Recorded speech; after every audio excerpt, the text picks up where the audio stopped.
Today we are going to be doing a bookshelf scavenger hunt, and I found this tag over on a vintage vanity, and I thought it'd be really fun because I love books. So this is my bookshelf. It's kind of back in the corner. It's one of three. I have three. But this is the biggest one, and this is most of my books. So we're going to be over here. Well, I don't think I have one. No? No letters E's. I got all the other weird letters. K, X. That one's easy.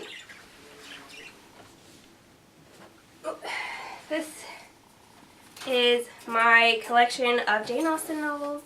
It's the super pretty version. I also have some cheaper paperback versions too for easier take-along ability. Love Jane Austen. I really love Sense and Sensibility. That's probably my favorite one of hers. Okay, so this one has a key. This is Abortion by Garth Nix. This is the third one in the series. And I don't know if you can see, but her outfit has all these little keys and stars embroidered on it. Super good series, fantasy series. Love this. It's about necromancers.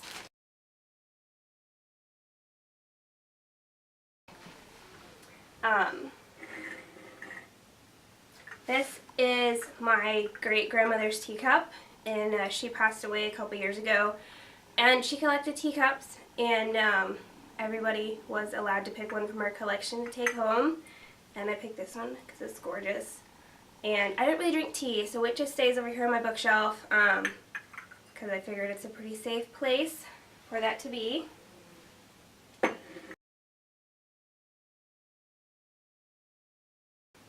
Well, that's not going to be very hard.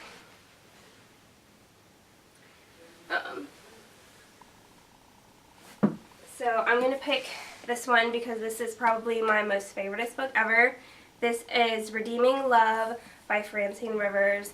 And Francine Rivers is a Christian author, but she actually writes good fiction and not like the usual garbage that you get from Christian authors. And this is a retelling of the book of Hosea, and it's set in 1850, so fabulous. So definitely.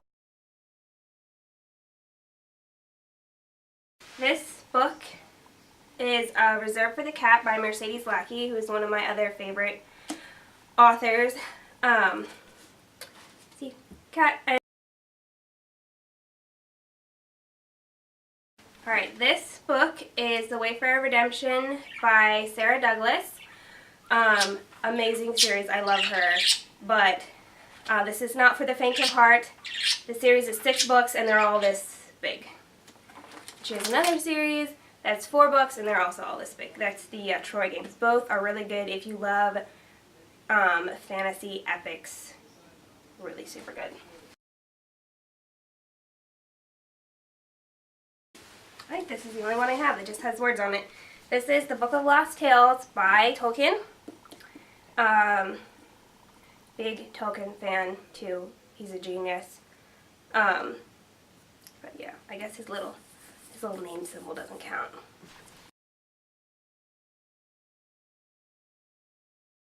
This is another Mercedes Lackey book, Winds of Fate. This is my favorite trilogy by her, the Mage Winds trilogy. And it's got some really gorgeous pictures in it.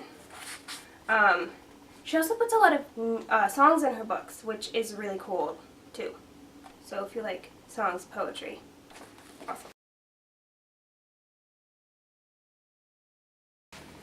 Aragon books. Was super into these in high school. Unfortunately, by the time the last one came out, got super busy, so I haven't actually read the last one, but I do have the first 3. And it's got shiny gold letters. I don't think I have any diaries. I don't write diary. I've never been able to keep a diary. I don't know why. I used to have the Princess Diaries books. I read those in high school. Does that count?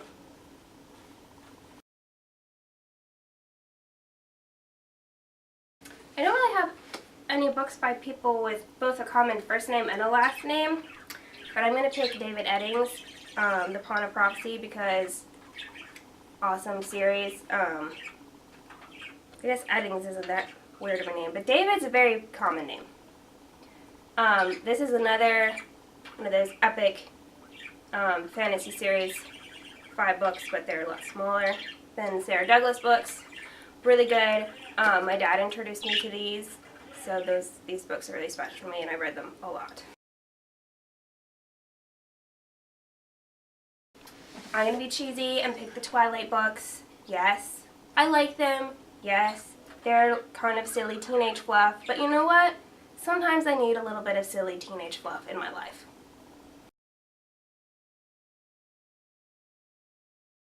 Okay, I'm picking 2 books for this one because this one is kind of hard because I don't read a lot of historical or realistic fiction books. So I'm going to have my kind of realistic fiction and my fantasy earliest time period. So for the realistic fiction, this would be A Voice in the Wind, another Francine Rivers book's really good. It takes place in ancient Rome, so it's got this really fabulous setting and all these details about Roman society, and it's about a Jewish girl who gets captured and enslaved with this Roman family, and also this German warrior who gets captured and is forced to be a gladiator. Super awesome.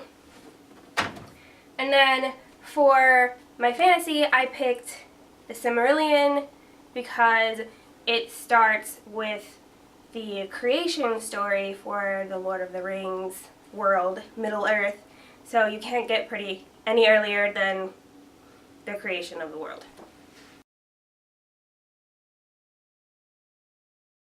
These don't usually stay on the shelf, but I knew these were the oldest books that I have. And these are 2 French books. This is a French-English dictionary, and this is a French grammar book, and these are from the 50s. And I have these because I'm half French, and I like all things French. And at one point in time in my life, I wanted to be bilingual and raise bilingual children, and then I got married to a guy who just cannot learn language. It's really hard for him. Needless to say, I know more Spanish than he does, and I took 1 year in 5th grade, and he took 2 semesters in college. So, no bilingual children, but I still have my French books because they're awesome.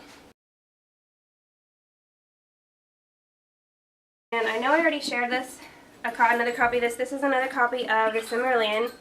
I really like this copy because my dad has the same edition of this, and at one point in time it did have a lovely jacket.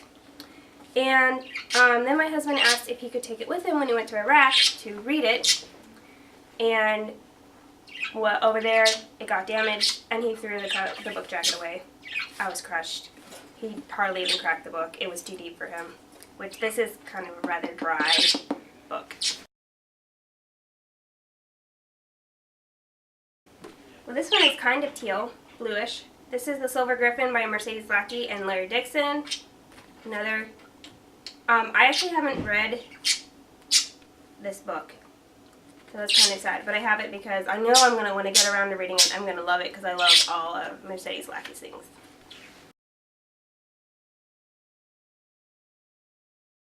This is The Lucky One by Nicholas Sparks. See, look, it even has a shooting star right there. And a lot of stars in the background. When I'm in need of a good romantic fluff book, Nicholas Sparks is my go-to guy. Love his stuff.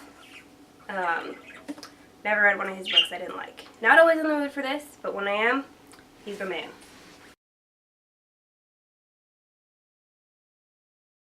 I do still have a lot of my YA books because I love them, and I read ridiculous amounts of literature in high school. So, let's see, what can I pick that I haven't shared yet?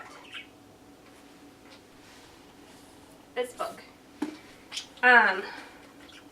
This is The Dressmaker by Poisey Rimmon Evans. I think that's how you say her name. Anyways, this is a book. I actually saw this in the bookstore. They were doing it for like their book of the month club, and I was like, wow, that looks really good. It's all about sewing, and I love sewing. And then I found it like 2 years later at a secondhand bookstore, so I picked it up. And not that bad. Not my favorite. Historical fiction is never my favorite, but not bad. Lots of sewing.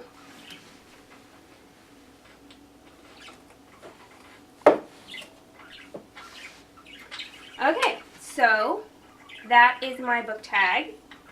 So if you would like to do the book tag, please do.